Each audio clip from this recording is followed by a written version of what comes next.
Hey there, folks. Michael here with the CCERP podcast. Today we're here to talk about how to move and be better and be more fit in natural environments where it's complex, changing, difficult, not so simple and straightforward as all this flat stuff indoors. So we're going to be talking to a number of movement experts I know, people who were at a recent event in the beginning of September 2021, a certification event, level 3, top level, for a movement system called MovNat, a system of fitness based on tradition and modern science, the best of both. So, people will be coming in and out. We'll be talking to different people. Now, I forgot to plug in my headphones at the beginning. I didn't know hadn't pushed the plug in all the way. I caught that about, I don't know what it'll be when I tag this little part on, 25 minutes in. So the first 23 and a half minutes or 25 might be ugly, have an echo. If you can't stand it, skip to about 25 when I snap to my mistake and plug my headphones in and the sound quality gets better all of a sudden. Sorry about that. If we had lots of money and NSA technology or something, we could maybe get rid of the echo and it would sound better and all would be good, but ain't going to happen here. So I hope you enjoy this. A lot of good information, a lot of good discussion. You might like some things, skip here and there. As always, that's what I do in some podcasts sometimes. Skip certain parts, fast forward, listen to this and that, listen to the whole thing sometimes. But a lot of different things in here, so enjoy. Thanks for listening. So, could y'all introduce yourselves? I'm Nate Smith, MovNat Level 3 instructor, and just here to have a good time, y'all. Camper extraordinaire. Camper extraordinaire. I guide hunts. I used to be a chef. I'm a man of many life paths. And what? You got your own podcast too, right?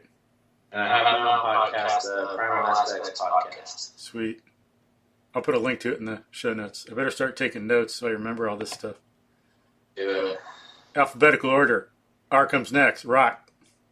Do it. Yes. My name is Rock Hancock. I'm a MovNat Certified Level 2 Trainer and Health Coach with ACE. I am a father of 2 crazy kids whose favorite food right now is toddler oil, so I think I'm doing something right. And over the weekend, I helped consume a 40-pound Filipino roast pig with nice, delicious, crispy skin. So there's that. Delicious. Sounds good. Yeah. That's great. And I'm Scott Southworth, MovNat 2.9 instructor. Yeah. Almost there. Almost there, but I'm not yet. Level 3. Yeah, the standard is the standard. So, out of Houston, Texas. I've got a little private studio called Catalyst. Cool. Been doing that about 10 years. Sweet. I'll put a link to that. And Rock, you're up at MovNat Madison. Madison. MovNat Madison. Yeah. And new TI member. What? You got it? Yeah, I did. Congrats. Yeah. They introduced me. So that was fun to see. And everyone sent me a DM. He slid right on in there, made me feel special. Yeah.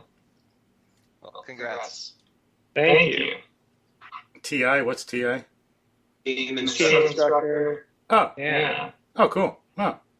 Sweet. Yeah. Congrats. Thank you. Oh, yeah.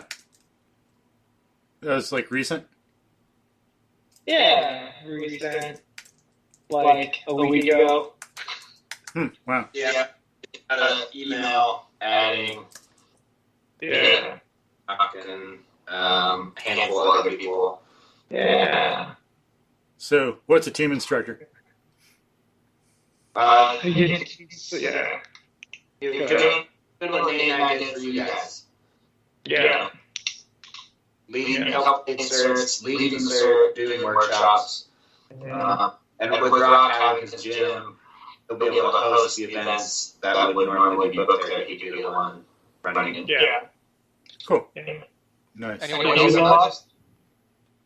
involved? Jenny Plus down there at Move True Langford, right? In New Mexico. Alex I can't believe Alex is a newer one. I thought he'd been there for a while. Alex who? Shane. Schenker. Yeah, from Canada. Yeah. There was like 6 or 7 new folks. Sweet. So over the past year. What does it mean? What does it take to be a MovNat team instructor? I asked because I knew someone in my region left, and what would it take to do it? That's what I did. Cool. Yeah. There's other things I'm sure you could do. I don't know. It's this mysterious thing. What you have to do if you're serious about it is you need to volunteer time to teach level 1 and 2 events, and then if you pass your level 3, you got to volunteer to teach level 3 events. And then same with aquatics and combatives, both of those. Dave is the only other instructor right now who is going to be in combatives. Well, that's why I think Carlos Condo is one too. So Nate will be the third instructor to do combatives. But I think aquatics is pretty much just they are on teaching events. Yeah. So I shadowed John Morey a couple times after talking to Danny about some stuff and helped co-teach a couple certs here in Madison with John Morey. And then, kind of the opportunity was there because the person who had been in this area recently. And so, there was some of that too. And then attending L3. So you have to attend L3. At least attend. So, yeah. Cool. Sweet. Nice. Yeah, I asked like you told me to, Rock. And Danny said, oh, that's cute. That's about it. We'll see what happens. Yeah. Sweet. Yeah. All right, so let's dig in. I've already talked to folks a little bit about MovNat and what it is, but first, anything else y'all want to say about your background about fitness, movement, being in the outdoors, and all that? I'm sure it'll come up. Yeah. So what about maybe, talked about MovNat with folks in the past, but how would you all describe it? We always have different things to say. How would you all describe MovNat, the benefit of it? What's MovNat? You guys start. I'll go ahead. So for me, I really started to feel like I thought I understood exercise science when I got a degree. Turns out I was a little wrong. What degree did you get? I have a bachelor's in kinesiology with a concentration in exercise science. Cool. I like ex-phys was cool, biomechanics was cool, but then like in and around like strength and conditioning, levels of like physical education because we're parallel to that program where I went to school. So we touch a little bit of that because we have similar classes. But, it was all very segmented, much like, you go see an orthopedist, you go see a cardiologist. We've tended to do a lot of that. And, functional fitness is, it's supposed to be the end-all, be-all. But again, like, everything just seemed overly complicated.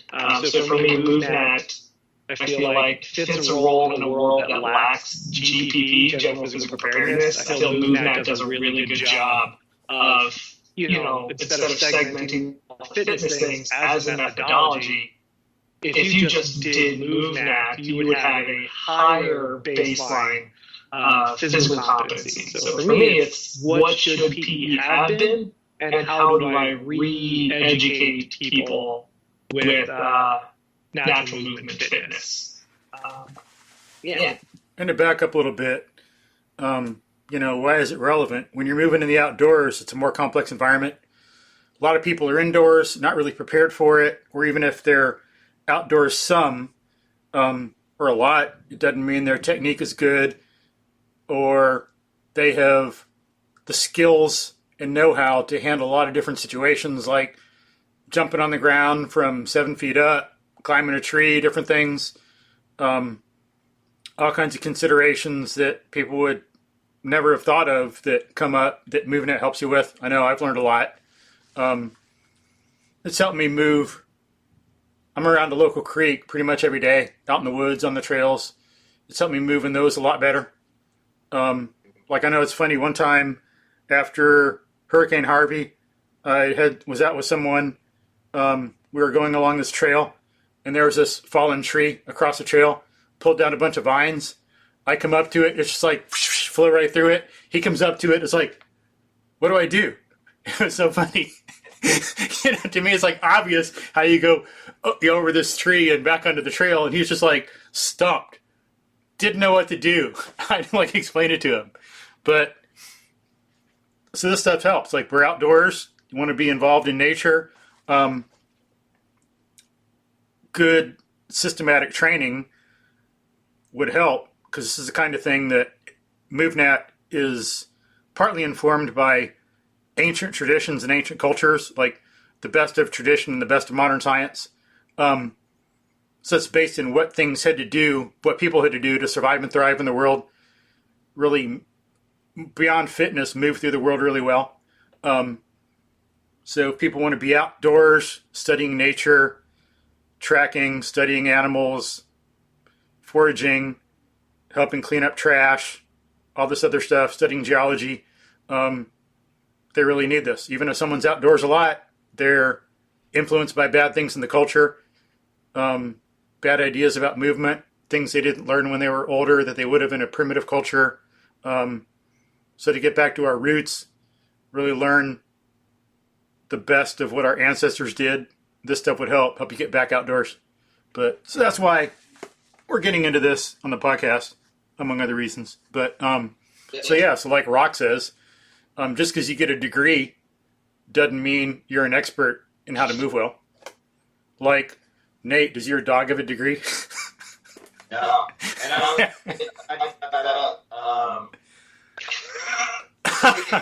The reason that we even need MovNat, I believe, is largely because our education system in this country especially is based so much around logic and labeling and creating frameworks for things that MovNat was the perfect thing to come into play and say, like, start labeling all these human conditions that you have been in at one point or another in your life, and now all of a sudden you have a name for those conditions. So it's a framework that fits neatly into this logic-driven hardware or software that we've been programmed with. That's why we need it. So it's like a software update that helps to undo all of the programming that we've been put through by same tools that we were programmed with, meaning like logic and labeling and systematizing things. But a big part of MovNat, how I was to describe it to people, is the contextual demand piece. So you guys kind of hit on it a little bit already. Like, contextual demand is an environmental demand and a situational demand create context. Situational demands can only arise through experience. You can set up situations, you can set everything, but an ampler. Okay. But yeah, so you can set up situations, kind of mock scenarios for things, and you can change your environment. And doing that will help you dictate different human movement patterns. So really exploring context is incredibly valuable, because this is why I appreciate Stefano, who's a MovNat team instructor, because he doesn't just show nature stuff, he shows gym stuff. He's like, look, this is all just the environment. It's what you do with it that creates the context in which you can use these different skills. So that's one way I would describe it. Cool. Mm-hmm. Good. Scott? Yeah.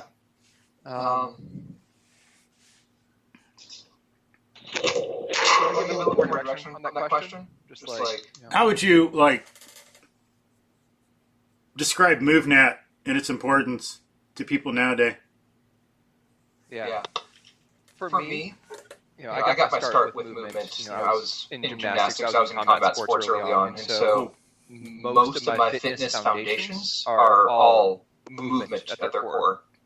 But if we look at professional fitness circles, the movement tie-in is, I'd say, minimal. There's bodybuilding, there's cycling, there's CrossFit, all these things that are very equipment focused, and they are like Nate was saying, they're systematized. They have very consistent metrics of this is how you perform and this is how you compare yourself against others.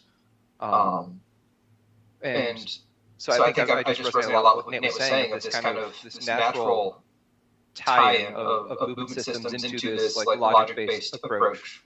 And to kind of further expand on that, though, it feels like, I've said this, that MovNat makes a great complement to basically any other school out there. Coming from my professional strength and conditioning background, you can get really good at squats, but if you can't take them and apply them to the new context, the new system that you find yourself in, it's not going to be very useful. And so, the contextual training of MovNat, the practice of skills outside of the traditional strength and conditioning programs, it blends very nicely into other things. Yeah. A lot of modern stuff is very maybe bodybuilding based, sports based. Unfortunately, in the 60s and 70s, we went in that direction. Sports are good. We should play them. Nothing against them. Doing some weightlifting is awesome, but we need more skill-based stuff. Get strength through skill-based movement, which is what more MovNat is about. Well, what? I'd be careful with the absolutes there. The need and saying that bodybuilding might be not as good. It's all contextual. Our society has evolved to a place where we don't need these things anymore. And so using good bad qualifiers, I'd be cautious around that. Because what if I want to bodybuild? Bodybuilding is great if I want to bodybuild. Yeah. Right? Yeah. If I want to get wall body, I get a motorized chair if I want to be wally. This is wally everywhere. It's funny. So, I did some strength and conditioning work with the Marine Corps, and we had this, state-of-the-art facility. Everyone went through, all the trainers went through, Olympic weightlifting certs, hardstyle kettlebell certs, TRX certs, FMS certifications, and we took this, class model, and then as I'm going through it, everything was, barbell-based, right? But we never did awkward load carry stuff, right? But one of their fitness tests is buddy carries, ammo can runs, and crawling, right? But we never had people crawl, right? There's a test that's crawling, but we always was we do Spider-Man push-ups was the closest we did, and that was in dynamic warm-up stuff. So we always had this very classic model of strength and conditioning using all the coolest, latest, and greatest functional fitness toys, but we never did any what I would call natural movement. Right? It was dynamic warm-up, barbell prep, kettlebell stuff, which is just really interesting because I think back, I knew what MovNat was at the time. But everyone would have thought I was crazy if I was let's just hold on to our rucksack and crawl on our back for 100 yards. Yeah. Right? But yeah. Yeah, and then fun stuff. Unfortunately, like the Scott says, there's in some respects there's not a so-called a need for some of this, but another way there is, because it's what we need really to be healthy and to tie into our human nature. And that's why a lot of people are dysfunctions nowadays. They get older, they fall, they get hurt, they're in the hospital, all this other stuff. College football players should be able to do a lot more stuff than they can now. Very compromised in a lot of ways in their joints, for example. Well, I think what you're just seeing is the environment is shaping that person's body. Yeah. Bodybuilding can be a good example in some ways because those guys they focus on one aspect of human movement, which is strength. That's, you could say power, muscle mass, like whatever, endurance, but it's strength. That's the one aspect they're focusing on. But they're incredibly good at balancing their strength. They're really good at that. But with that, they're losing flexibility, they're losing agility, they're losing speed, and they're losing coordination because they're not using those skills. I'm in outdoor industry as well. I work part-time as a ski tech. And so I get to hang out with some really incredible skiers. And when you see them skiing, you're like, you're amazing. You're so good at this thing. But when I sat in a deep squat in front of them and ate my lunch, and they're like, what the hell? Do that. Way by my deep squat. And so the idea with Movnat is, like you were saying, Michael, creating longevity in your body because you're moving in many ranges of motion, using strength, flexibility, speed, endurance, like all the different human movement categories. You're using all those things in different positions all the time. Yeah. So that's longevity. That we've all talked about so far. That basic physical competency is allowing you to go ski, to go do bodybuilding, to Olympic lifts, to be a cyclist, whatever it is. It's just having a better baseline, better foundation. Well, and then you can be a really good generalist. The best athletes in the world, the fittest athletes in the world, they're over-specialized. And when you choose to over-specialize, you're going to have compensation issues, right? That's just what happens when you over-specialize. We're seeing girls Jim have Thorpe. resurgence. Yeah, I mean, you grew up in a different era where kids were still doing multi-sports. Other than that, yeah. Right? That's a different thing. Where, we have, kids self-selecting, parents self-selecting, okay, my kid's going to do travel soccer, and then the girl gets an ACL surgery at 13 because she's over-specialized in travel teams since she was 3. Yeah. Right? And that's going to happen. And, something I've tried to have the conversation is health and fitness. It's okay to be fit. If we're talking high-performance fitness, but we have to acknowledge we will sacrifice health to chase that. But if we want to be healthy, like you're getting at, Michael, for the long term, the physical activity requirements are different. And so I think, people want to do something that is fitness-based, that is sacrificing levels of health. That's okay. Right? That's what they're choosing to do so. But if we want people to be healthy, we need to set up those environments to promote health. And then, I totally agree with that. It is okay if they're choosing to do that. The problem is they think they're going to be healthier if they do it. There isn't one telling them or teaching them, hey, there's a trade-off. Do you want to be a world-class, Olympic lifter? Do you want to squat heavier than anyone ever? There's a big freaking trade-off to be able to do that. No, there is. You always hear, they were healthy, they ran marathons. How did they have a heart attack? Hypertrophy. Chronic cardio, right? But that's the conversation I've been having over the past 6 years with people, or trying to have. Hey, health and fitness, they're different. And how you approach them, it needs to be intentional. But not everybody wants to hear that, because who am I? Right? I'm just like a dude. Yeah. I don't have Joe Rogan or whatever. That's been one of my big critiques of, I'll say, CrossFit culture. We'll leave that discussion out of this for now, but just the culture promotes this PR everyday mentality, this competitive internalization of fitness that pushes people to strive to be bigger and better every single day, which isn't, like you say, there's a trade-off when it comes to health and that.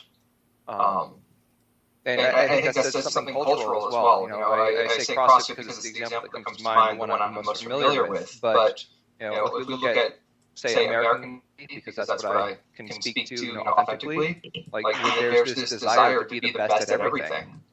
Yeah.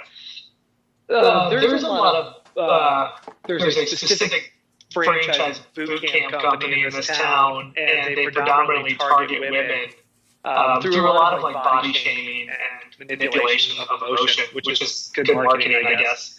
but inevitably when a woman gets hurt in a class of like 40 people, and because she's overtraining beyond her potential, and it's just like burpees, mountain climbers, they get hurt. And then the messaging that I see them share on Facebook is like, sorry, I wasn't fit enough, and I let my community down.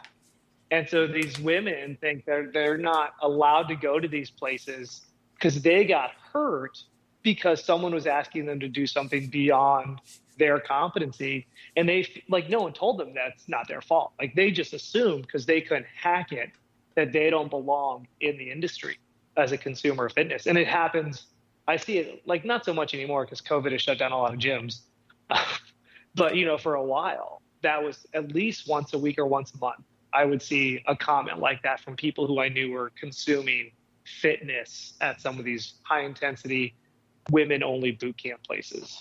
It's pretty sad. Yeah. And one thing, like with some of the specialized athletes you're talking about, it'd be, if we had a better fitness movement culture, context would be entirely different. Like with Thorpe, if people grew up getting more GPP, then when they specialize, it'd be entirely different. And people should, if they want to play tennis, if they love it, they should. But then they should have this other stuff they do during the week also, and this other stuff they do earlier in their life and after in their life when they're not playing tennis anymore. But focus on tennis, go hard at it. Just like some people love science fiction, some people don't like reading fiction at all, some people don't like reading. We got different professions. You like something, do it. But you got to make sure you got that GPP to function well as a human and hit everything else. Like, how's playing tennis going to help you play with your grandkids? You know? Oh, you could play tennis with them. Yeah. Have any of y'all read the book Range, rather? Yeah, I've read that. I love that book. It rocks. Yeah, it's about how generalists tend to have greater success just because, you know, life isn't specialized. So, Yeah. What book is this? Range. By David Epstein. Okay. I'll put a link in the show notes. Yeah, he talks about how, I think it was like Federer was one of his big examples. You know, wasn't a tennis player early on, you know, came to it very late in life by pro standards, but exceeded because, you know, he had this variety of skills and conditionings to draw from. So, yeah. I saw a thing from Urban Meyer at one point. He did not like to recruit single sport athletes. He wanted 3 sport athletes to play on his football teams. You know, and there's so much to be said about, you know, these are people who are experts in their own right and what they're looking for at the collegiate level, we'll say, right? For like, they want multi-sport high school athletes. But it's so funny how consumers, having spent a fair amount of time in that like athletic world, parents love like sports specific training, which I always called practice, right? But then they're like, oh, you want to throw your football further? Here's a 5-pound football. Really get after it, right? But like, no, that's not sports specific training. That's just throwing a weighted football. And this kid needs to stop putting his arm overhead half the year, right? That's just all he needs to do is no overhead movement for 6 months. Hold on. Right? But like parents. Let me call Nate really quickly. Okay, we'll take care of that in a minute. But yeah, so what were you saying, Rock? Oh no, something about sports. Throwing a football. Weighted footballs are not sports specific training practices. Yeah. That's my least favorite thing about the strength and conditioning sports performance world is, oh yeah, we do sports specific training. When all strength and conditioning should be basically GPP, somewhat. Yeah, just like the La Sierra. Y'all heard of La Sierra, right? No. Mm-hmm. La Sierra PE. Yeah. Yeah. Here, let me see. There was a small resurgence of that for a bit. Like 6 years ago, they were trying to do a whole documentary and make that PE again. Yeah. But it's probably toxic masculinity at this point. Pretty sad. But yeah, it's like the girls did that too. But in that documentary, they point out how it's the girl coaches who are the ones that chose to do something else. they're the ones that had the girls do a different program than what the boys were doing. So it's not like they weren't allowed or anything like that. The girls' coach just shows it. But, and yeah, it's one thing people should look at. Shows what we're capable of, more what should be in the culture. They were following that traditional approach too, classical approach, like. I mean, it looked pretty militaristic at points. The like whole PE movement after Kennedy called us out for being fat and out of shape. I mean, but that's what we were like. You know, that's what's nostalgic, right? All lined up in tiny shorts and t-shirts tucked into them, doing squat thrusts out in the field, 100 by 100. Yeah, girl. Get it. Let me see. I think. Shoot us some questions, Michael. All right, let me see if I got him coming in now. You do that on the back end, and we'll just answer the questions. All right. So, or one thing, have y'all seen any videos of SWAT obstacle course training? What they got to do to get into SWAT?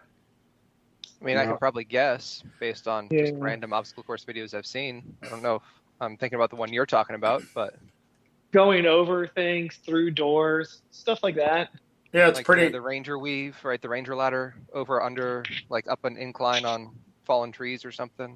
Yeah, I didn't see that one, but it was kind of like some level 1 MovNat stuff, maybe some level 2. Pretty easy. Like once I saw it, like I think for San Antonio, it showed some people doing some monkey bars. Mm-hmm. And woohoo. Super practical. And doing hand-foot crawl on a wire, inverted underneath. Rope. There we got. Here we go. We got Nathan. What's going on? Hey. Oh, there. Okay, cool. Sweet. Come on, get on the video, dude. What are you doing, naked or something? Come on. I mean, you just woke up. Exactly. I am naked.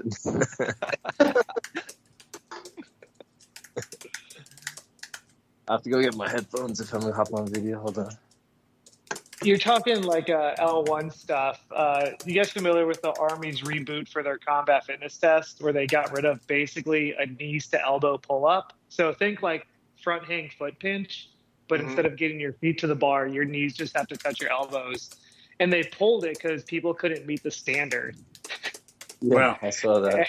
And then like I had a bunch of women in here. They're like, how hard's that pull-up? And like, they could all do swing ups. So they're like, you're just bringing our knees to our elbow as we do a chin up. I'm like, that's it.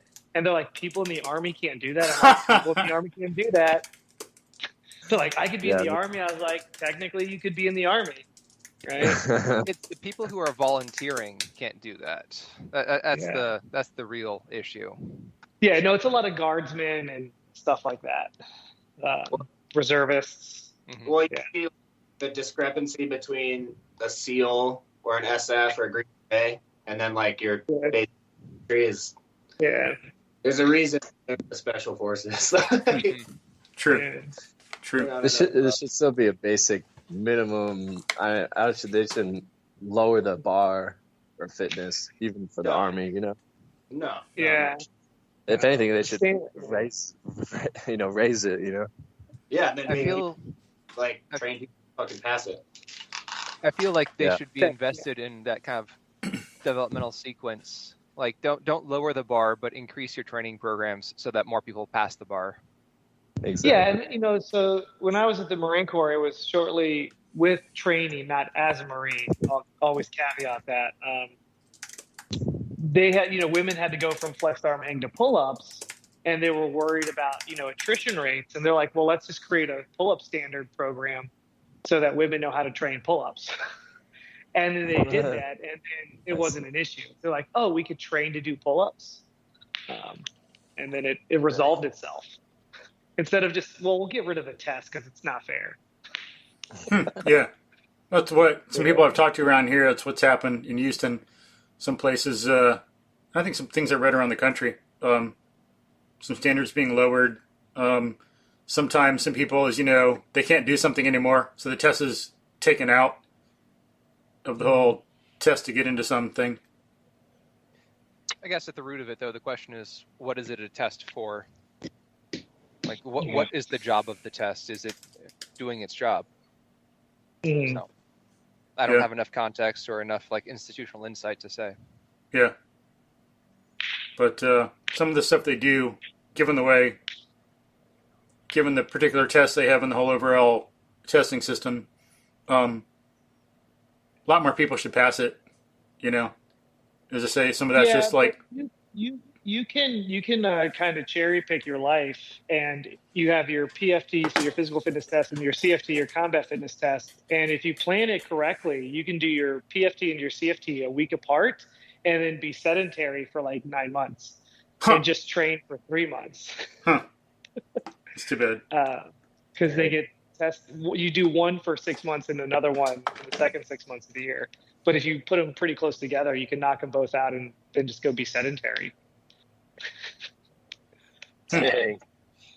Yeah. All right, Michael, shoot us with some questions. All right. So, do y'all have any examples from like Rock?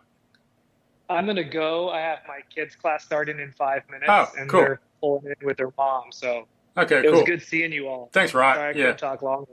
Yeah. Bye. More to say, but yeah. Good seeing you, Rock. Thanks. Yeah. See you, Rock. Take it easy. And Nate, I forgot. Could you like introduce yourself to folks? Tell us about your background and all that. Which one? Yeah, Nate you, Amado. Nate A. What's going on?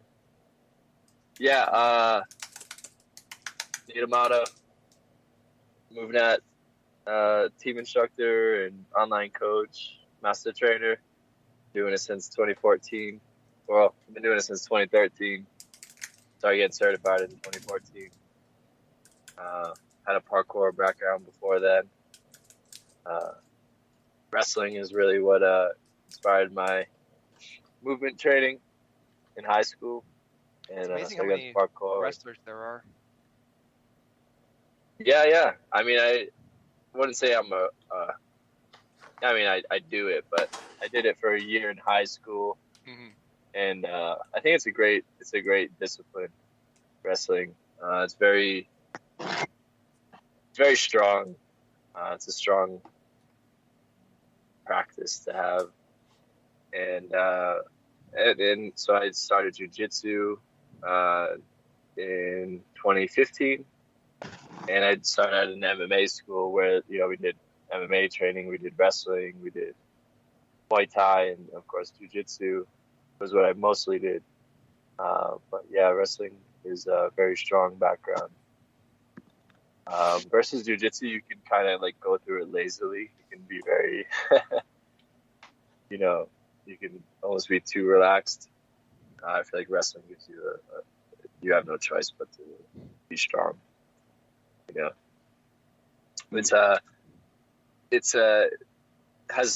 Jiu-jitsu has the same philosophy as MovNat, as in it's all about efficiency, and you can take that to the extreme and not do much at all in jiu-jitsu. I feel like MovNat, you don't really have that problem because of the cross training aspect of it. But yeah, I don't know. That's just my training background. So has MovNat helped you a lot in martial arts? Helps you teach people better? Yeah, for sure. It helped my training because like when I started jiu-jitsu, all the moves were familiar. It's natural movement. My mobility was good.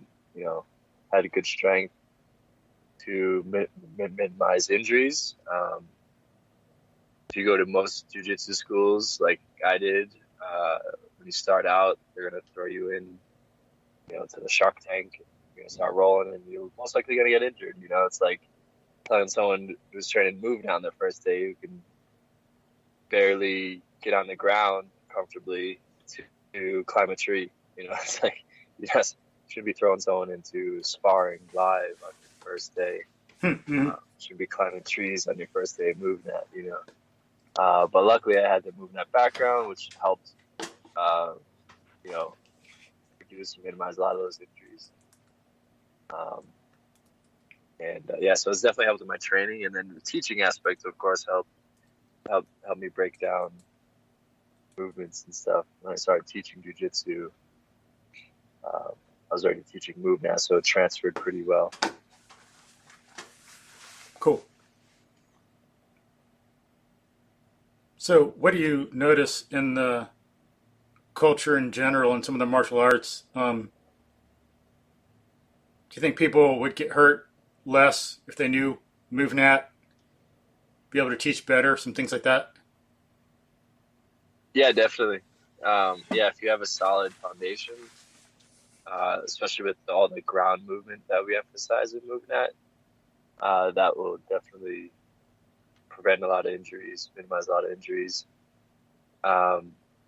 And yeah, the concepts are for teaching, yeah, they transfer well. If you're a MovNat Certified Trainer and then you go to teach a martial art, that will help a lot. But what I've noticed is now that I'm doing more Gracie Jiu-Jitsu, it's a lot different than just like your average Jiu-Jitsu school, whereas you're preventing all those injuries by not having beginners roll, you know, not having beginners spar. They're just learning the foundations, kind of like we do in MovNat. It's Cool. Teach your foundations first, just like the 36 core techniques, and then, you know, once you have your foundation, then you can, if you prove technical proficiency, you can graduate, graduate to the next class, and so that helps a lot in that sense also. But yeah, just having a solid, varied movement foundation will of course help too. Mm-hmm. Kind of like we were talking about a little bit earlier, the hyper specialization. You know, everyone treating them or treating everyone like athletes, right? Taking a complete novice and having them compete, it doesn't go well. You know. Exactly. And then I think, Yeah, exactly. I think MovNat helps you have a whole body awareness. I surprised someone I know who does martial arts and is in MovNat. He was teaching at a studio. Of course, someone else in the studio was also, like, this guy was a black belt. The person who owned the studio was a black belt, higher degree level. And this guy was having, the MovNat person having his students do a drill, get on their back, roll, pop onto their feet. You know, you're on your back, you just roll, get onto your feet and jump up. The instructor, the owner, thought it was cool and said he wanted to do it too. But, you know, you'd think black belt, martial arts, good body awareness. No, because the guy was, instead of keeping his back, like, my friend wanted to show him how to do it, make sure he wasn't going to hurt himself. But the owner said, no, I'll just do it. And so he was slamming his back into the ground. He'd be on his back, he wouldn't bend it, he'd slam onto the ground and come up. And then he had, like, back problems that took him, like, over a month to repair. He had to go to a chiropractor and stuff. That was just shocking. You know, you wouldn't expect it. But yeah, it's true in our culture. And, you know, people just don't have that whole body awareness of how everything works, how to do things right, to do some drill that can actually help.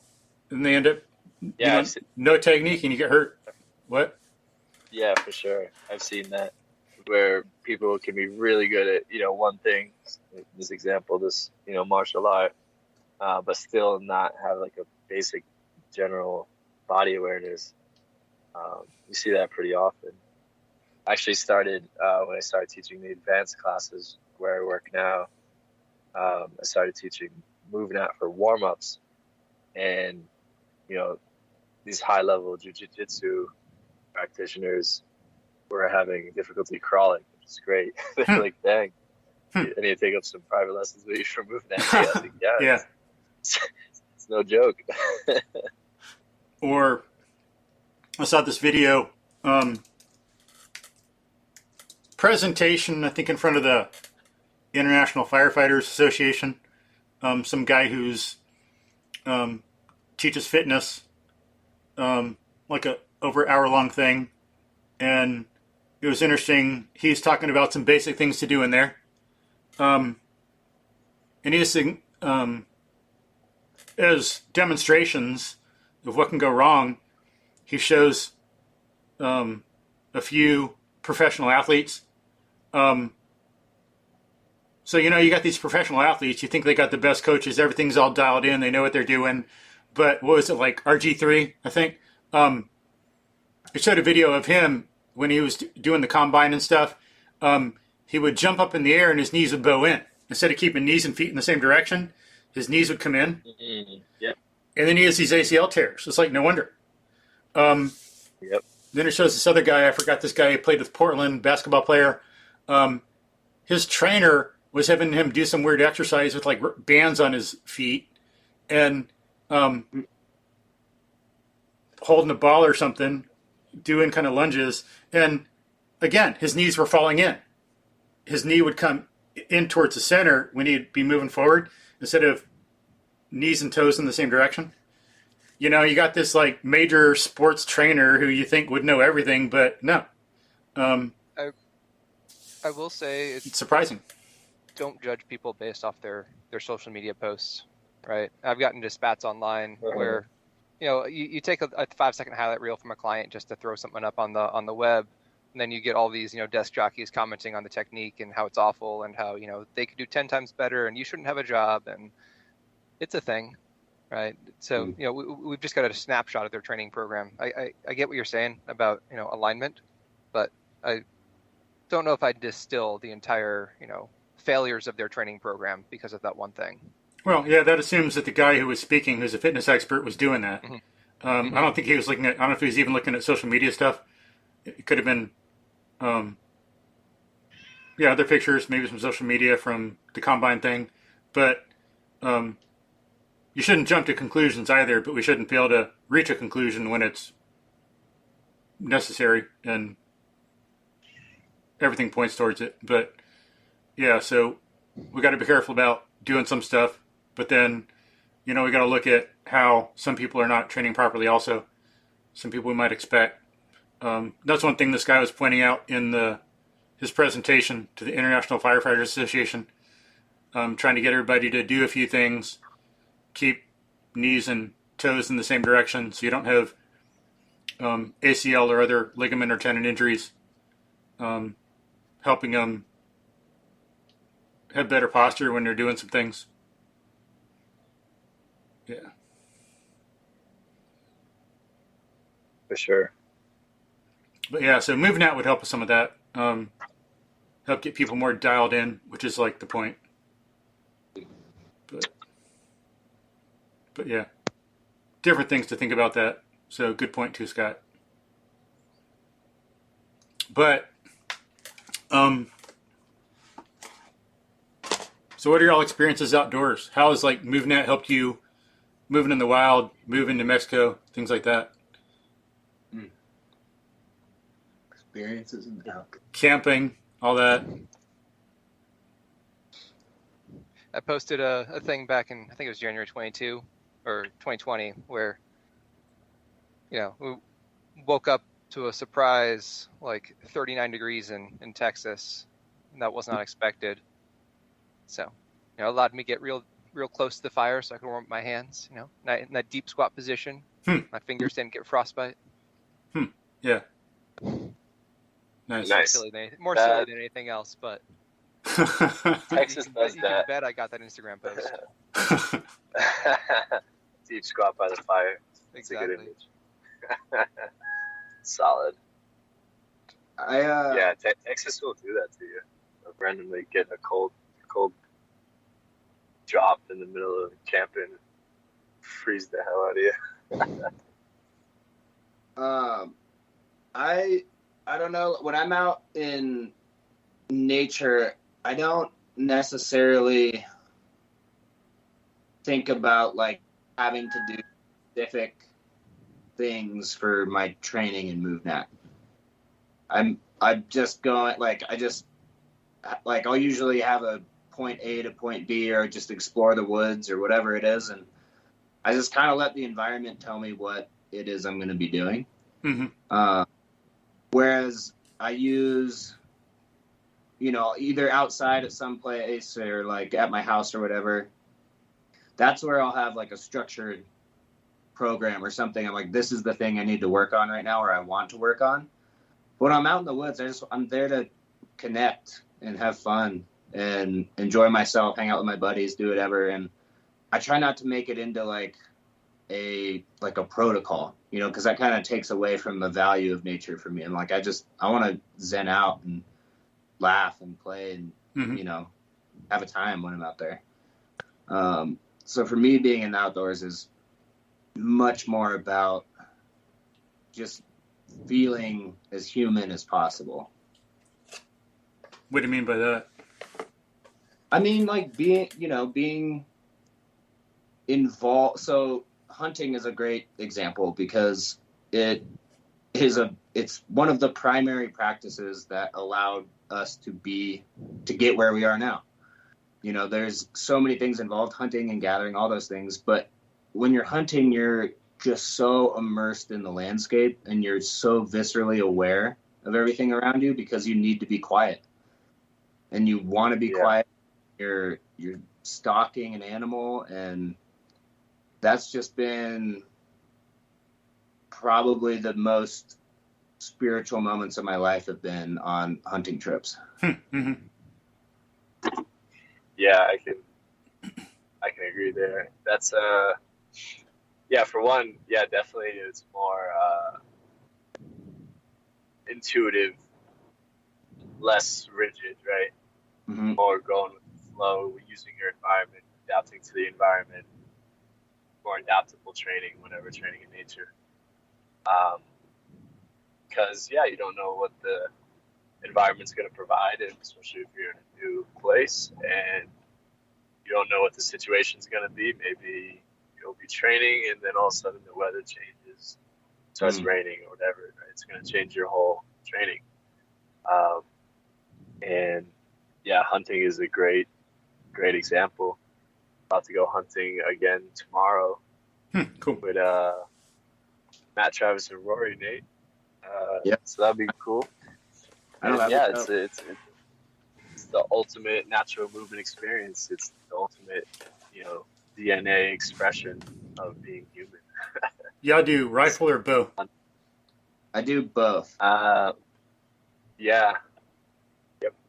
I just got my deer last Saturday. I don't know if you knew that, Nate. Oh, nice. Congrats, dude. Yep. Sweet. It was doe. She was the matriarch, or at least she was the biggest one. Kind of seemed like she was the mother of the 6 deer there, and clean shot went through her. The angle I was at went through her heart, lung, and liver. Holy shit. That's good. Yeah, That's she a good died. shot. Yeah, she died very quickly. Didn't drop. She like bounded, reacted really quickly and moved about 10 yards, and then she fell over. Yeah. Wow. Sense. So pretty adrenaline surge. pretty instantaneous death. Talk about like a workout though. After you do that and then you go to butcher the animal, just butchering the animal in the field is exhausting.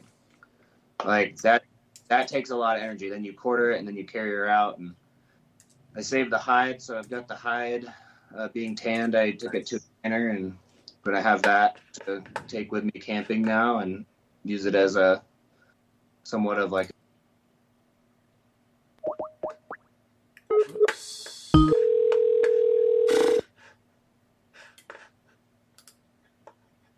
Hello? Hey, Mason. What's up? Hey, hold on. Let me see. Where was everybody else? I lost them like crap. Let me see. Uh-oh. Get back to here. Join call. Wait, I'm going to have to redo that.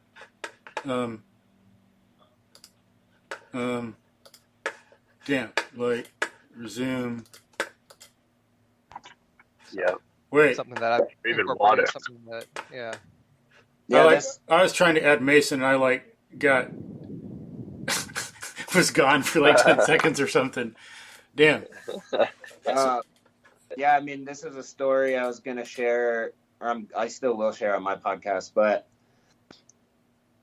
a couple of weeks ago, I was guiding a sacred hunt, and it was our first hunt with a woman, and so it was her and her husband, and I guided. We went out 4 different times, and 3 of the 4 times I took her out. And the last time that all the groups went out Sunday morning, it was overcast in West Texas, cold. Well, cold for Texas, not cold, but and it was, just a little bit crisp in the air. The sun hadn't come up yet, and we're just stalking out there. And then Nate, you brought up intuition. And we're following a path, and I just look to my right, and I see this river, and I'm looking out in the clearing. I'm just staring at the river for a second, and I'm like, something in me is like, just walk that way. We walk down toward the river, and we look up river. 300 yards up, there's 2 deer, 2 whitetail, and I'm like, they're standing in the water drinking, and this is when I'm like, this is it. This is our deer. We move up to about 100 yards away. We stalk that close as quietly as we can along the bank of the river. And then she takes 3 shots. She misses the first 2. They were really high. Saw the splash in the water, this huge splash from the bullet hitting the water. And I was really glad she missed the first 2 because she aimed at the young one. And I was like, aim at the mom, like aim at the older one. And so her 3rd shot, I was like, you're hitting too high. She aims low. Right through the heart. Holy shit. Her first hunting. Yeah, this was her very first hunting trip ever. Oh my gosh. And it was a really powerful experience. And then we carried her back, like her husband and her and myself, because she put this, it's a whitetail. It's not as big as a mule deer, but still a big animal. And she was a trooper. She tried to carry it back on her back as far as she could. She was like just exhausted, full of adrenaline. Her husband took it. He got exhausted. And I was like, all right, like I was just the guide, but I'll carry this for you. You got to get it back. So, yeah. How much did the deer weigh? Huh? How much did the deer weigh? Maybe like 80 to 100 pounds. Huh. Wow. But, after you've been walking all morning and like you're carrying, it's not so much as it is how awkward the animal is. It's not like it's not ergonomic. It doesn't have any handles on it. Yeah. It's not like 2 50-pound kettlebells in each hand. Yeah. Yeah. If I had a barbell with 80 pounds on it on my back, that would be like no problem. I'd be like, okay, sweet. This is like a smooth object I can carry. But it's like awkward shape. The head, bloody. That there's no handles. Yeah. And then you're walking over uneven ground. Yeah. No, that was a special experience. We were on this ranch called 700 Springs Ranch, and it has 700 springs, which is pretty amazing. It's the water for the Llano River, which you guys may be familiar with that because you're both in Texas. Yeah, nice. So the Llano comes out of this ranch, and it's spring. So the river is all spring water. It's crystal clear.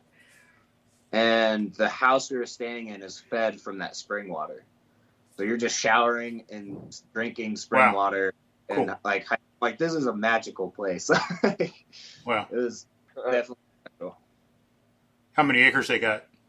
32,000. Oh, God. Wow. Yeah. It's That's bigger, a county.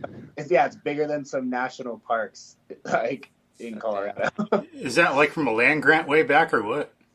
No, this is old money. Oil money. Wow. Nice. Probably even before oil. I mean, there's like a part of Austin called Pflugerville. It's named after them. They're the Pflugers. Okay. Oh. Yeah. That family. Huh? That family. Oh, you know them? I mean, everyone in Texas knows, like, the big ones, the Houstons, right? The Austins, the Flugers. Yeah. Yeah. I don't know them personally, but the name gets tossed around. Yeah. So Yeah, I've heard of Flugerville for sure. Yeah. yeah, it was a crazy place. So had that lady been? Yeah, that was her first time hunting. Her husband has her husband hunted much before? Nope, it was her idea to go. Huh? She Wow. she dragged him along. Yeah. Huh? And They so were that was like one of them transforming experiences for her, being out in the outdoors and hunting. Yeah, I mean, and there's a lot of other stuff we do there too. It's at its core, it's an indigenous rite of passage, and we're using hunting as that rite of passage. And so there's opening circle and a lot of intention setting, some breath work, like a lot of stuff that we wrap into the experience beyond the hunting itself. But the hunting is just the vehicle in which to have that spiritual experience. And she texted Monsel later, thanking myself and thanking him. She said it was the most spiritual experience of her entire life. And that she, wow, like, holy crap, that's amazing. Wow. Nice. So it definitely made me feel like I'm on the right path, doing the right mission.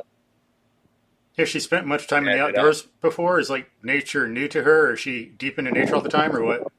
Oh no, I mean, she lived in Madagascar for 10 weeks with the native people there. Wow. Nice. Not new. Holy crap. Yeah, she's not like very nature savvy. A lot of stuff. Her and her husband Hold on. Wait. here, like, Hey, Mason, is that you with the wind in the background?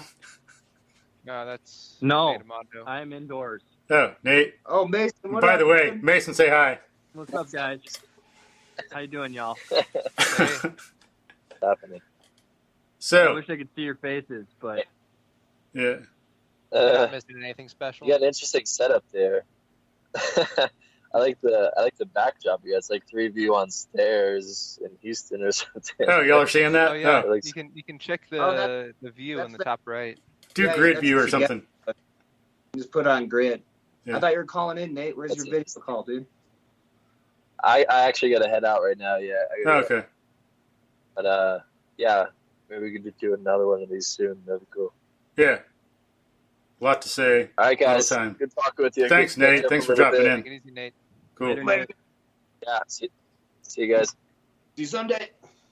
So, Mason, can you say hi and introduce yourself to folks?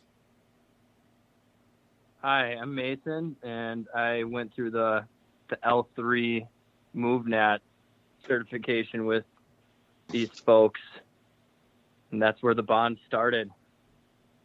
Anything So, else you want me to touch on? yeah, so, and that's a MovNat thing. How long you been doing MovNat? Probably 3 years Cool. dedicated. Yeah. And so folks can know, what do y'all all have to say about the L3 thing? Like, what's this L3 thing Mason's talking about? So folks know out there in listener land. Yeah. So it's the top level certification for MovNat instructors. It's a little retreat out in, past it's been Santa Fe. They're changing it, so it's gonna be somewhere different, but out in the woods. And it's a cool place to get together with just some people who share the same passions. Talk about movement. The people that are showing up kind of know what they're getting in for in terms of like the skills and the techniques. For me, at least, the real benefit was just hanging out with people and talking like this. Yeah. So. What about you, Mason? What do you got to say about the L3 thing? Yeah. It was extremely challenging from a physical standpoint, also a mental standpoint. But I would agree with, was that Scott that was just talking? Yeah.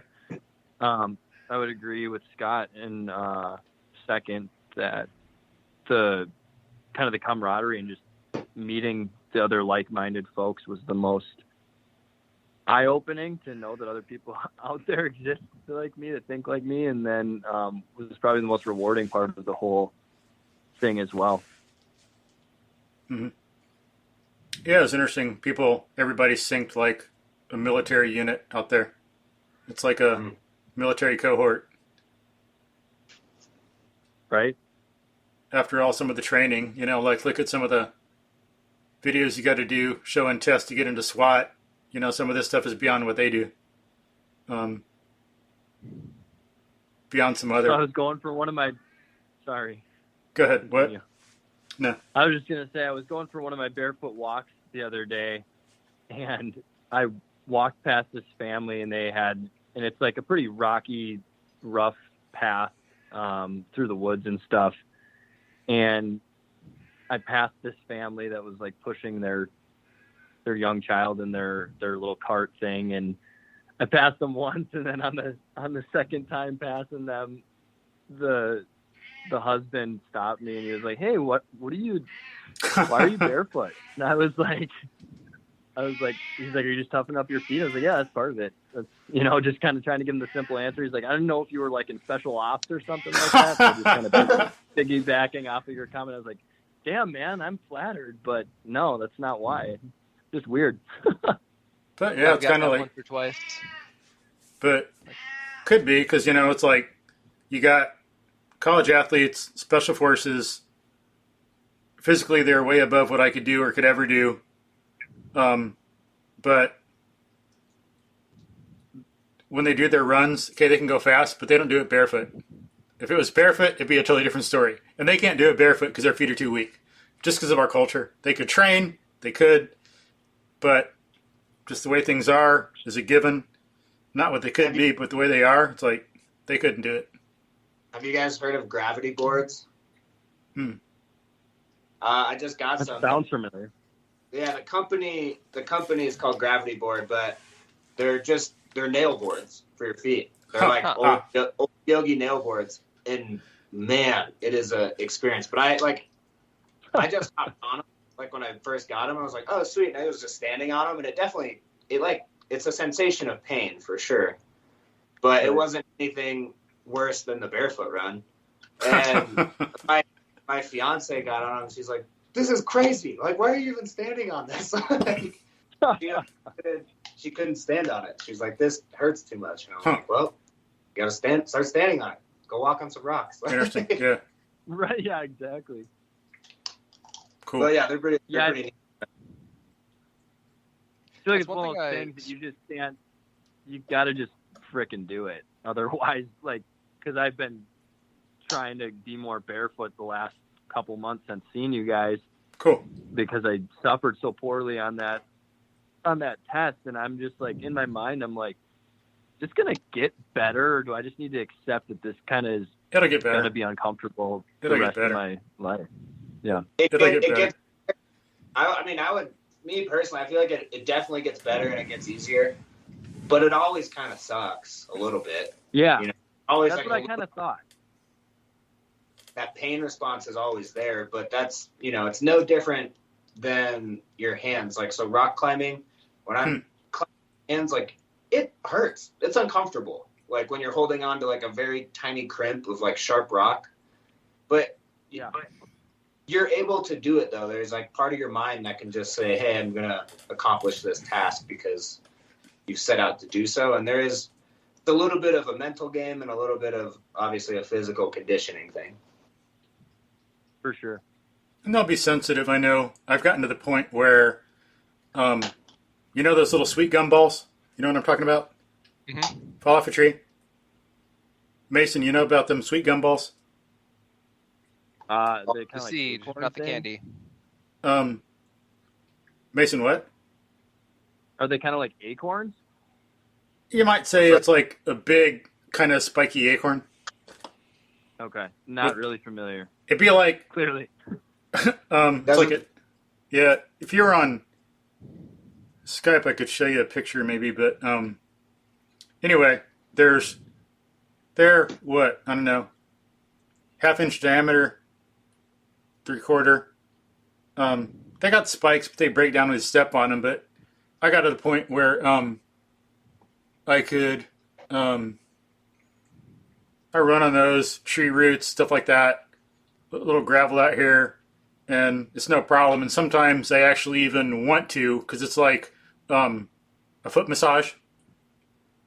When you got some of them little hard balls down there, some roots, running on those gives a good massage to the middle of your foot. So you'll eventually, be smart about it, go slow, have a good program system. Then it'll be fine. Like some people tried the 5 fingers and they just jumped into them, or they tried going barefoot, and there was that lawsuit against Vibrams.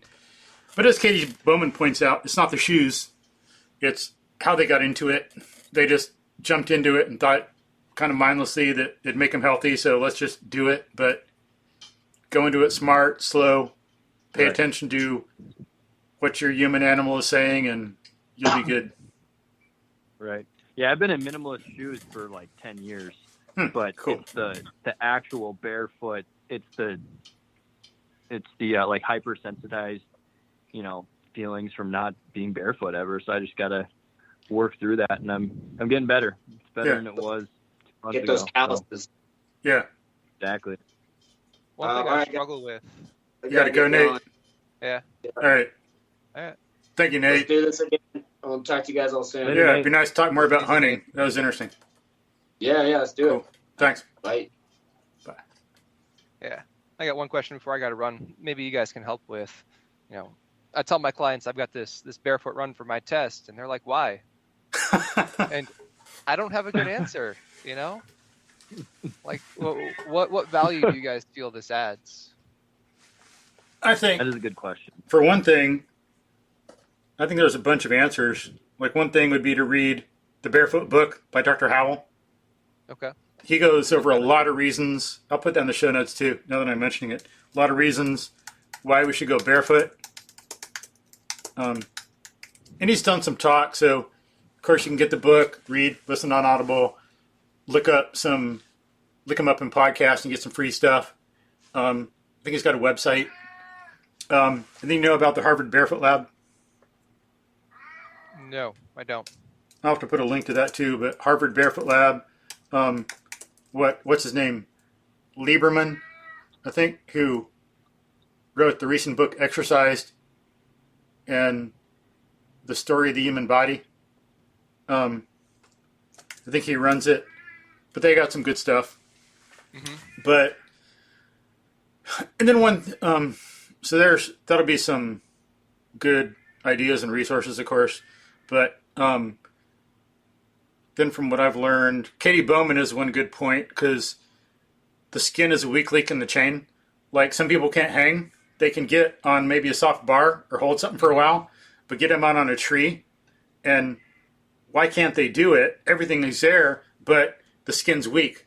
That is a weak link in the chain, which destroys their ability to do it at all. Same thing with the feet. So it's getting that every link in the chain in your whole human animal functioning properly.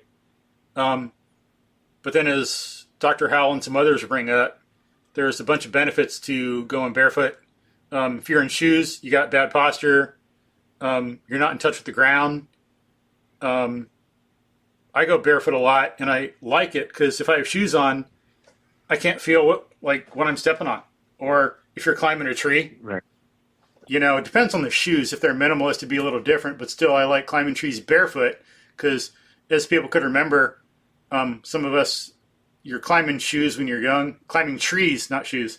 Hopefully you're not climbing shoes. You're climbing trees when you're young, and you got the trunk and a branch coming out, and you step in between it, and then your foot gets stuck because of the shoe, and you got Oh yeah, I've had that. Yeah, you got to take your foot off, your shoe off or something.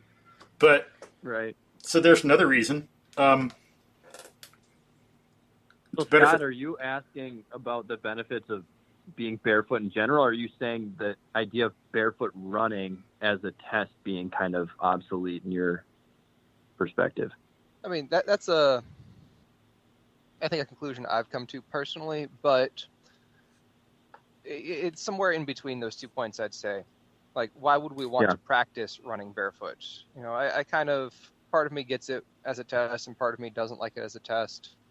And talking about in the gym, I actively discourage shoes. When we're lifting weights, when we're moving, in controlled environments. I'm a big proponent of barefoot in the gym, but there's this middle ground of, is it just masochism, or is there something like actually really beneficial about developing endurance to this point? So my biggest thing is from the small amount of research that I've done on barefooting is just like the grounding effects. And so like, as far as running, I can't make a strong argument for why running in it regularly would be beneficial, or if the benefit would outweigh the risks is maybe a point you're bringing up. But as far as just like the grounding and like that type of stuff, I believe in. And so just like having, being out in the grass barefoot and just connecting with the earth, I think that has benefit. But yeah, I don't know how I feel completely about, regular like aggressive running in rough terrain barefoot. I don't know how I feel about that.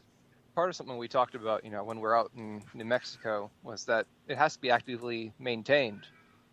You have to build up these calluses, and then you have to keep using them. Otherwise, they'll fade in 6 weeks' time, and you have to start all over again. And so it's also a question of like investment. It takes a lot of practice to maintain. I don't know if the reward is there for me personally, and because it's not there for me personally, I have a hard time making the arguments to my clients, I guess. Yeah, it's interesting. That's fair. I think part of it is perspective. I think there might be coming in, it sounds like, from the context of shoes being a given and the norm.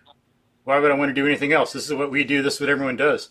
But for me, it's like, I'm like, well, why the hell would I want to wear shoes? I've been barefoot so long, and I love it. I can go out when, like this morning, I went out, light rain. I didn't go out when it was heavy because we had rain today in Houston, 27th of October, 2021. Storm came through. Weather report was saying heavy, maybe heavy, like high winds, big hail, maybe a tornado. So I wasn't sure about going out, but later on it was still raining, but it was light. So I was out, did a few miles when it was light rain until nothing. But out along my local creek, I don't know if I would want to do that in shoes. Then they're going to be all muddy and messed up and everything, but I'm out there barefoot, so I don't care. And it feels good. And I can better feel more quickly like what the ground is like. So I can, that's what, we got a bunch of nerves in our feet, put shoes on, and they can't function as they're supposed to. I think the feet have a greater density of nerve endings than most other parts of the body. It's like one of the top few. And they're there for a reason. Just like if we wore hands all the time, hands, jeez. Someone needs coffee or something. If we wore hands all the time, genius. Okay, if we wore gloves all the time on our hands, that wouldn't be good either. Would you really want to hold like a loved one's hand like with gloves? No, thank you, gag. Or like some stuff like that, or pick up a piece of pizza with gloves on, or a hamburger or something, I want like bare hands so I can like lick my fingers when I pick up something and eat it, or you want to like hug someone with your hands or hold their hands. It's like similar with the feet, it's like good to have them. Sometimes you want stuff on. I sure the hell ain't going to go into a public restroom with like barefoot or on a gas station where, people spit and there's gas and oil and all this stuff. I'll wear shoes, but a lot of situations I want to go out barefoot so I can like feel the ground, respond to it more readily, feel all the different textures, have more input to my brain. And so I'm used to it. And so, like as I say, that's what I like. I'm used to. I prefer it. So my response to them would be, well, why are you wearing shoes? It's like, it's a totally different 180 thing. Yeah, I think there's a ton of benefit to it, but it's like, is it practical for every client that you have to try to pursue this? And then I like understand, Scott, how you'd have a dilemma of being like, well, I don't know, because I'm not doing that. You know what I mean? But Well, as far as like, obviously, I go for it. I think Katie brings up a lot of stuff too, Katie Bowman. So look up what she says about barefoot, because with shoes, I think some of your muscles and bones aren't able to work as well. So sometimes, 100%. yeah. So if you go barefoot, you're going to strengthen your feet, and then when they're in shoes, they're going to function better. Because sometimes you have to, like a police officer, with some of what they got to put up with broken glass. No way in heck would I recommend they go barefoot all the time. They got to wear shoes, or firefighters. But I think they should, because it'll strengthen their feet, make them more adaptable.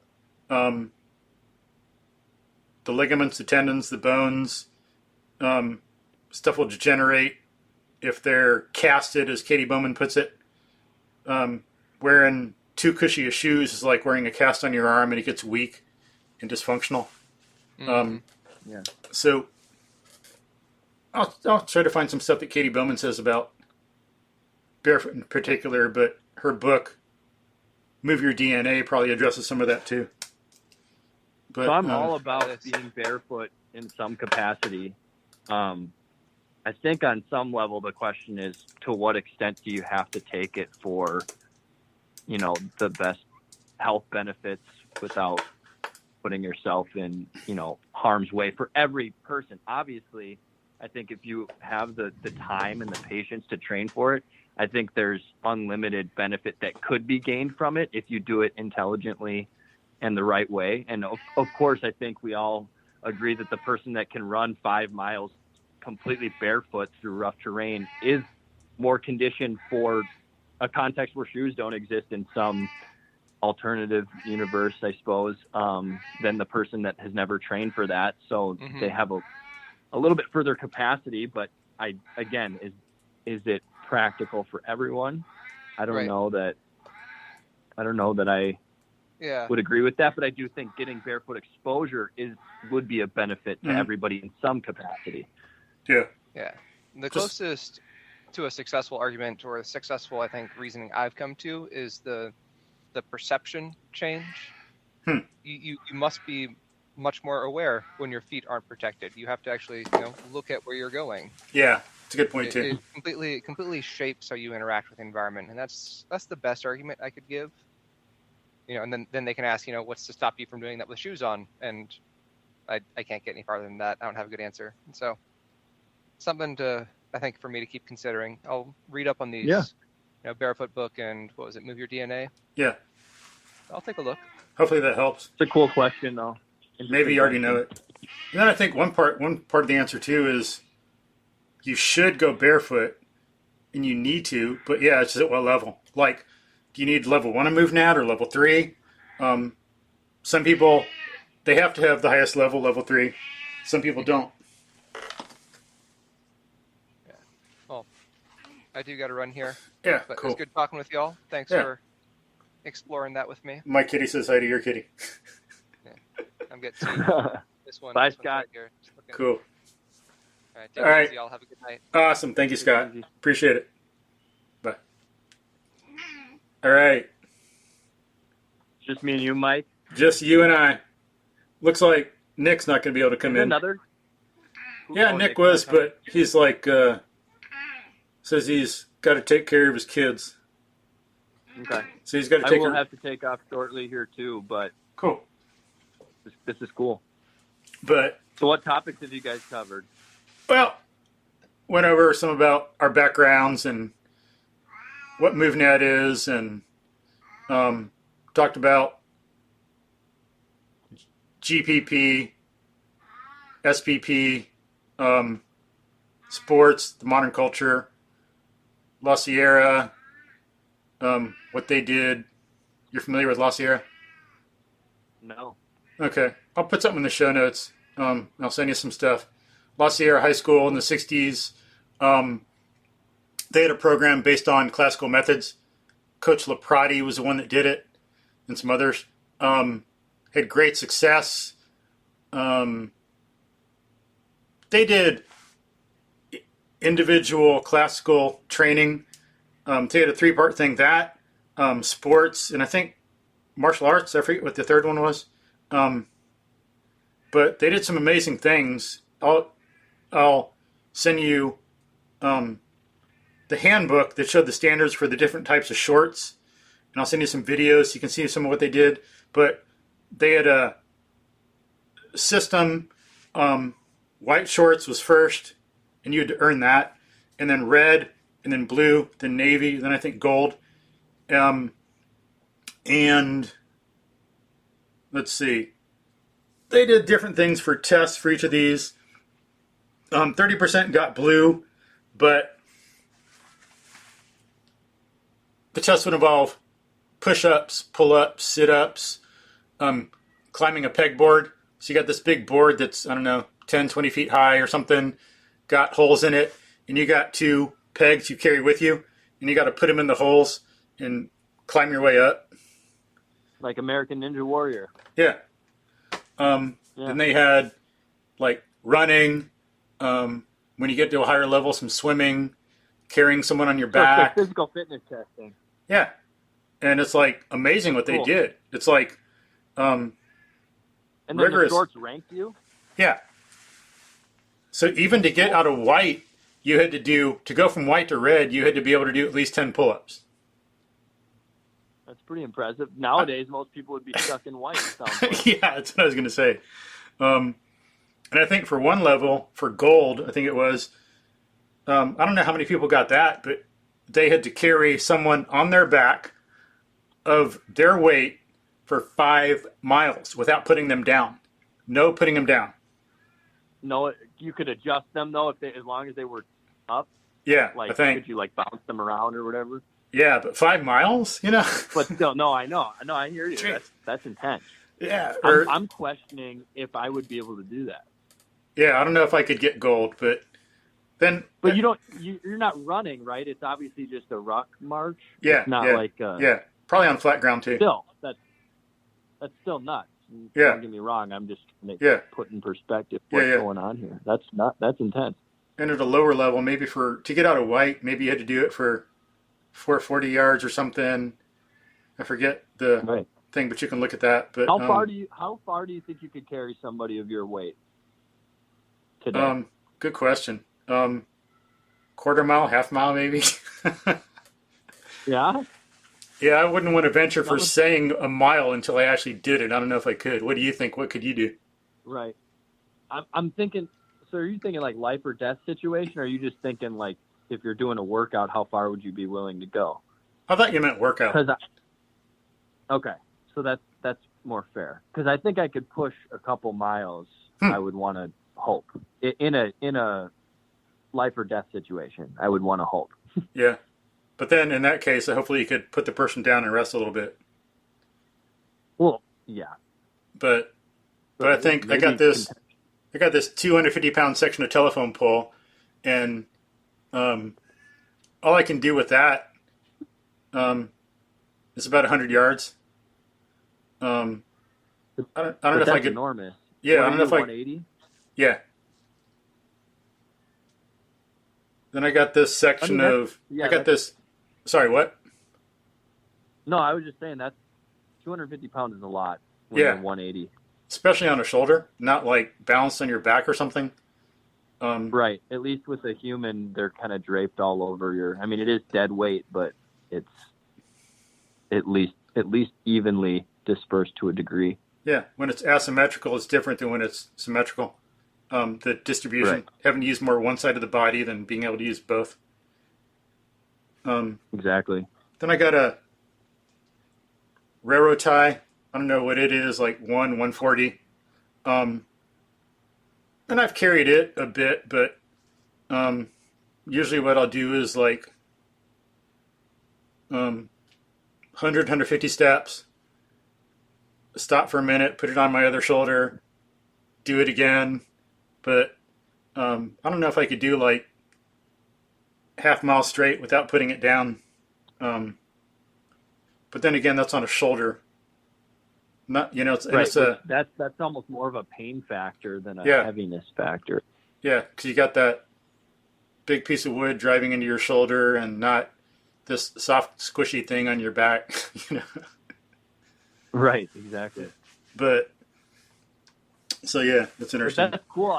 You should send me that stuff because I'm interested to see what some of these folks were able to do. It gives you something to potentially strive for if you feel, Yeah.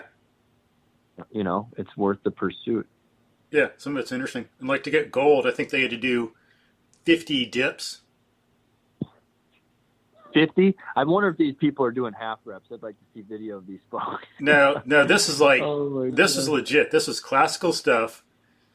And what era is this? Like what time frame? In the 60s. Okay. So the program was picked up by over 4,000 high schools in the U.S. JFK got behind it. And from what I've heard, even though this program was as intense as it was, as you'll see when you see some of the videos, excuse me, no one ever got hurt because they knew what they were doing and knew how to train people. So it was very structured and periodized, and they weren't like pushing people, throwing people into the fire right away. They're like a systemized approach, it sounds like. Technique matters, yeah. Very focused on the skill, the technique, not just like doing whatever. Well, that's huge. Yeah. For any program, I would argue, and including MovNat. It's one thing I like about MovNat, that part of it. Right. But let's see, and they would have to do like handstand push-ups, and even for on a wall with their feet on a wall or freestanding. Someone would hold their feet. Oh, okay. I was going to say. So it's balance component. Yeah, so it's a little more difficult. Maybe I wonder if it'd be more difficult than a wall, but not as hard as freestanding. But still, yeah, it's probably an in between. It depends on how much help the person's giving you. If they're a really stable force, kind of like some people are like a wall, Even against a wall, like some of them would have to do like I think for blue they had to do at least 20. 20? Yeah. My max ever is 10. Yeah. So well, that's for gold. So what's the highest? No, what's that's the for highest level? I think that's for blue. Like 20 for blue. For like gold, it's like way I'm more. Wearing red. I'm wearing red shorts. Yeah. What kind of shorts are you wearing? Hopefully red. Red or blue. Yeah. But I don't know. With some of the mile times and stuff, I'm not young anymore, so I don't know about some of the mile times and all that. Right. But yeah, I'd be interested to look it over and see. What do you think? Do you think it's more or less practical than MovNat? No, less. Because it's not really about so much of that. No, I was just curious, kind of like where you felt like it fit on the spectrum of like what's important for people. Yeah. So it's more of a classical strength thing. I like it. I recommend it. But yeah, it's not as broad and full as MovNat is with the groundwork, the crawling, catching and throwing, jumping and landing, all this other stuff that people need. Like in some SWAT video I saw when I was talking about earlier, people to get into this, do an obstacle course, they need to get into SWAT. People don't know how to land. He shows these people doing the obstacle course and they're jumping down from something and their landing is pathetic. It's like what I would have done like before moving MovNat. An ACL. What? Yeah, like they just don't know how to land right to absorb the force and bounce off. It's like with it, and I couldn't have either without MovNat. But having learned this stuff, I know the benefits come. Like I was out running one day, had been running for a while. Was kind of tired. Just maybe didn't sleep well that night, I think. But I'm running along, and I'm come across this bridge, and I'm looking off to my left, and the concrete wasn't smooth. There was this, they do it in little segments. You do some concrete, put cement down, you got the little board separating them, and there was this little, like, I don't know, inch or two rise from one section to the next. And I didn't see it. Bam, I hit that with a foot, and I was just down. Oh. But knowing MovNat and being familiar with the ground and doing stuff, I just like, boom, boom, I just bounce right off the ground. No. Did you roll out of it or did you bounce out of it? I just bounced like a foothand landing, just like what in parkour they call a slap landing. Oh, okay. Yeah. And like a slap landing, yeah. Yeah, it was so cool. It was like, and having practiced it and being good at it, I had no like burn from the concrete. I didn't slide. Fell and Nice. I knew how, like, because you use the whole body, you crawl, so your shoulders are stronger. You got the fascia being worked. You got that bounce and spring. So I just go down, just bounce right up, and continue it on as if nothing happened. Well, it's kind of like getting back to, like, we wouldn't need to learn MovNat if we just continued to, like, play outside. You know what I mean? It's like we're kind of just deconstructing the modern, world out of our lives a little bit physically, because it's like, okay, a lot of us are in a desk 6+ hours a day. And so we're not getting any stress to our fascia, our ligaments, our tendons, like you mentioned. We're not conditioning our nerve endings, like you said, in our feet, in our hands, and getting these touch receptors and this better proprioception. One thing I did want to mention when Scott was on about the being barefoot, which is huge. You mentioned the nerve endings, and that's very important because for injury prevention. So a lot of times, what your foot feels tells your hip, and all the way up the chain, but your hip, what to do. Huh, interesting. Like, yeah, wow. in that environment. So like if you step on a rock, that signal obviously tells your brain and your hip, this is the movement. This is how you should absorb or how you should react to this object that's underneath us. And then if you're running on an uneven terrain, right, and your body's having to adapt to the undulation of your surface, whereas like if you're just in a gym and it's like, okay, I know it's flat and it's smooth, right? There's nothing to adjust to, or there's not as much to adjust to. Mm-hmm. But when you're out, in the wild organic environment and things just come up, that signaling becomes even more important so that you don't, and it's not just your hip, but like your knee. It's like, so you don't tear your ACL just because it's the first time you've ever run out in a field and your body's not used to like making that signaling efficient from your foot, from the nerve endings in your foot up to whatever joint that it pertains to. Yeah. So I think that's really cool. And I have experience with that. I know I've got, in my apartment complex, we've got buildings all around a big, maybe courtyard, bunch of grass, playground, volleyball court, picnic tables, barbecue pits. So this big area. I remember way back, like over 10 years ago, first getting into MovNat and reading what some of the early paleo people did. Said, now what was one person's name? I can see his face, name not coming to me right now. Economist, wrote The Evolution Diet. I'll have to put his name in the show notes, but he was talking about the feedback systems involved between being on rough ground and how it's beneficial. And I noticed that firsthand, like me being so used to flat, and I spent a long time being sleep deprived. I think I must have been autistic spectrum growing up or something. It's a spectrum, affects people differently. But then the way it affected me, I think I didn't have as good a balance. But if I'd be walking on this, like, in this courtyard, kind of this big thing, you got the grass, the volleyball court and all that, it's not really rough, but it's not straight like concrete. But I would, like, be awkward even walking in that. It might stumble a little bit, but then I started doing it more.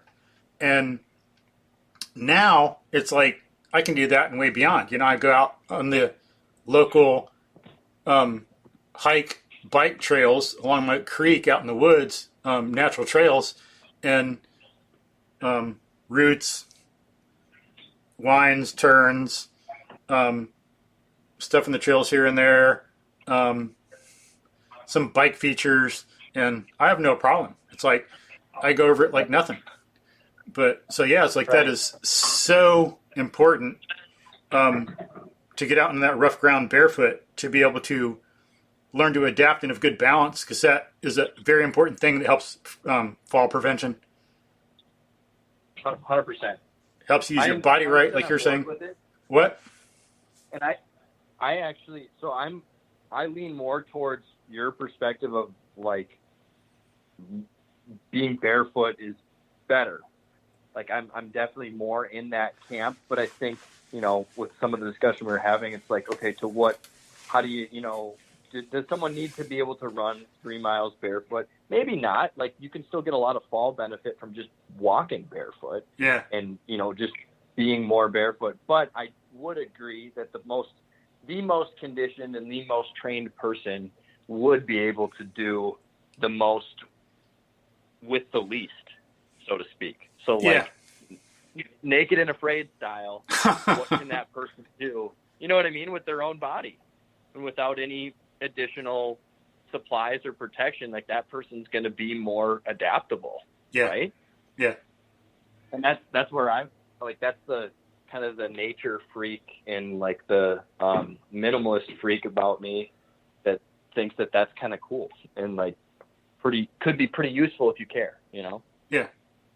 And I like the challenge, being able to do it, pushing yourself to different levels, because a lot of people think about more weight, more weight, more weight. Okay, well, what about, or faster, faster, faster? What about, as MovNat brings into play, and a lot of others don't, too many other systems, what about adding complexity? Like, we can have goals of making it going the same time in your mile, but making it more and more complex. Yeah. And then there's more demands. Taking off your shoes is a way to do that. Pardon? Go ahead. What? Taking off your shoes is a really good way to do that, huh? Yeah. And then when you're barefoot. But there's a million ways. Yeah. Right. Different trails, features, barefoot or not. But yeah, a lot more you can do with it instead of just running and, let me just go faster or go farther. MovNat adds many more dimensions to your fitness. Yeah, I fully agree with that. I love the added variables because they can be infinite and endless. And I think our culture gets so wrapped up in, like you said, either adding more weight or adding more reps. And those things are good for certain goals, but they're not good for making you – it's not the best way to make you the most prepared for the most stimulus. Yeah. It makes you very prepared for those two stimulus, more weight or more reps. But, you know, and some level of physical conditioning, like that program that you were talking about from the 60s, for instance, like that'll give you a general level of physical preparedness for, you know, that'll make you more prepared than others. If you're able to, you know, wear the gold shorts, so to speak, you're going to be more prepared than somebody that hasn't done anything, obviously, but that person still won't be able to do a lot of the things that we're doing in MovNat, just from an exposure level. Yeah. Well, you can take people in the Army or the SWAT team, and maybe they can run a good mile or 3 miles, but how are they going to perform in Santa Fe having to do it barefoot? Yeah, exactly. I think a lot of them not well. Yeah, no, definitely. I think all the people that aren't training for it, not well. Yeah. And not to take away from what they do. We appreciate it. Oh, no. They actually achieve it. Take it that way, but... Yeah. I'm just saying for like the general culture, because sometimes nowadays people will, you say something and then people try to draw conclusions about things that you didn't even say or don't even mean or don't even think. Right. It's like, I didn't say that. I hear that. So not what I said, but thanks anyway for not listening. So I try to like contextualize and qualify a lot nowadays. Try to prevent that, make sure people understand it, and then it's on the record in case someone wants to misrepresent you. There you go. But all right, Mike, I hate to say it, but I gotta get going here. Sweet. I've got class in Oh, in a few yeah. minutes, so I gotta 5:30 already. I take didn't notice off. that. Cool. Well, glad you could drop in, and hopefully we can do more with everybody in the future.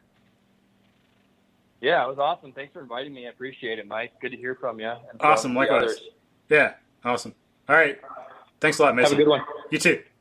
Bye. Bye. All right, folks. Hope you enjoyed that. Nice, long discussion. Well, I guess not too long. Hour 46. Okay. Not like 3 hours or something. But good conversation about